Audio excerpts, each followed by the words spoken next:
You ever have a huge meal and then an hour later absolutely crash and feel like you just want to lay down on the floor and take a nap?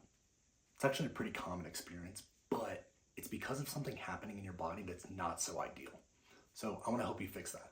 And to do so, we're going to go to the whiteboard and talk about insulin.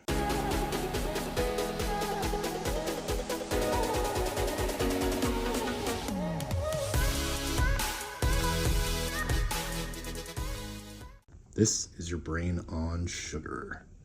So when we eat carbohydrates, whether they're complex or simple, our body's gonna break them down into this bad boy, which is glucose. The only difference really is the amount of time that it takes for our digestion to break those carbohydrates down. That's why they're considered complex versus simple. The simple are just quicker to break down. Now, once we've got glucose, that's gonna go into our bloodstream. Now, when there's all this glucose floating around in our blood, our pancreas is gonna see that. Well, your pancreas doesn't have eyes, but your pancreas is gonna realize that, and it's gonna release something called insulin. Insulin's a storage hormone. It helps the cells in our body be ready to take in glucose and other nutrients. So now our cells are available to take in this glucose and nutrients. They look to the bloodstream, it's readily available and abundant, and those nutrients and that glucose can get shuttled into your body tissues. This is everything from your muscle to your brain, everything. Now here's where that differentiation between complex and simple carbs matters. So if we got a chart here of your blood glucose and your insulin over time, when you're consuming complex carbs, like I said, these take a little bit for your body to digest. So you're gonna have this slow bleed up of blood glucose, which is gonna be counteracted by insulin. Your insulin's gonna see that your blood glucose is elevated above baseline, and then it's gonna start to track with it. Over time, it'll slowly reduce back to baseline, and you have sort of the smooth curve. Now, when you have simple carbs, really simple carbs, you're gonna get a crazy spike in blood glucose. Insulin's also gonna have to react to that with a crazy spike of its own. Now, since there's a little bit of a delay, the insulin spike's gonna be so large that it's actually gonna drive your blood sugar, blood glucose, down to below baseline. So this period right here where you're underneath baseline, that's where you're gonna have that decreased energy, feeling just generally meh, and also your body's gonna be signaling to you, hey, we're hungry, because you have low blood sugar. All right, so what's the effect of these spikes in this roller coaster of blood sugar? Well, in the short term, most people will experience brain fog as well as decreased energy and motivation. Your brain's also gonna struggle a little bit more too with focus and working memory. But the biggest, most important one is hunger dysregulation. Think about it. When your blood sugar raises like this and then drops to below baseline, your blood literally has less energy in it, has less glucose in it. So that's gonna signal hunger. So you may be hungry during this time, and then you may be tempted to, again, eat something that's hyper satiating, and you're gonna have more and more of these spikes. That can be a really negative feedback loop. So those are pretty bad in the short term, but they're not horrible. And this is okay every now and again if you have a high carb or a sugary meal. Here's some of the negative effects long term though.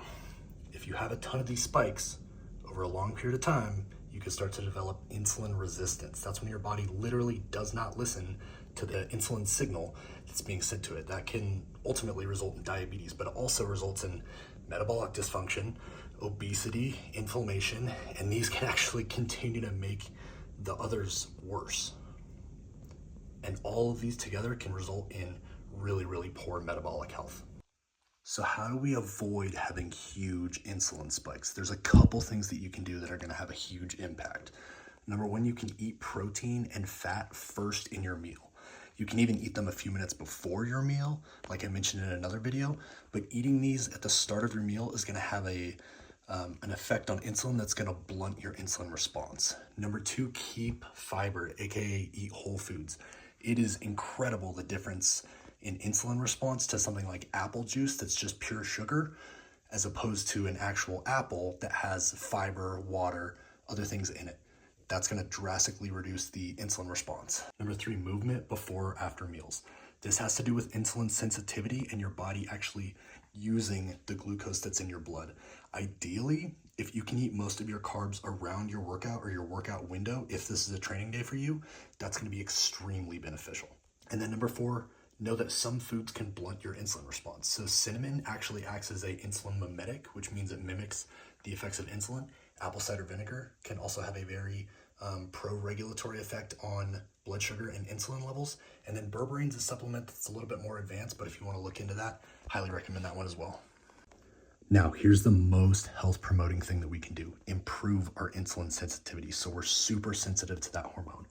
Here's what you can do to do that. Number one, maintain a healthy body weight, ideally low body fat. You don't have to be absolutely shredded like you're getting ready to do a bodybuilding show, but maintain a healthy body weight. I would say for women, this would be underneath 25 to 30%. And for men, anything underneath 20 to 25% should be at least healthy. Number two, you want to move often.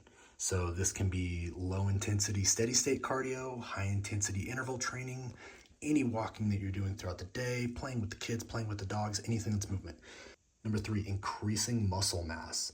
Muscle is actually what's going to take up that glucose from your blood. So increasing muscle mass through things like strength training can be extremely helpful. Number four, high quality sleep. Sleep is totally critical for so many hormonal and endocrinological and metabolic processes in your body. Sleep is absolutely underrated.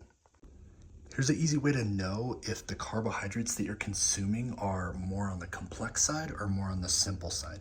There's something called the glycemic index, which is essentially an index of how much your insulin response is going to react to a certain food. So things like lentils, beans, nuts, eggs are on the lower glycemic index side. This is also most vegetables and most fruits.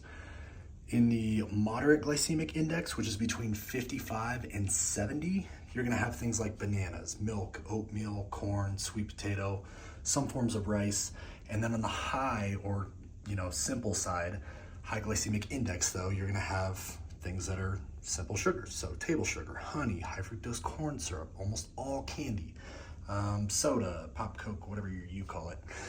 That's a quick way to know if what you're eating is more on the complex side, which we want to lean to for most of the time, or more on the simple side. It's okay to have these things on the simple side. Just try to prioritize the other tips that I gave you to reduce that insulin response, or have them right around your workout so you're as insulin sensitive as possible. I hope you got something out of this one. If you did, drop me a like down below. Make sure to subscribe to the channel so you can get more content like this in the future. And also, if you have topics that you'd like to see me cover in another video in the future, drop a comment down below. Let me know what you'd like covered, and I'll be sure to talk about it in the future. All right, until next time. Bet you can't push this button in less time than it took me to draw this.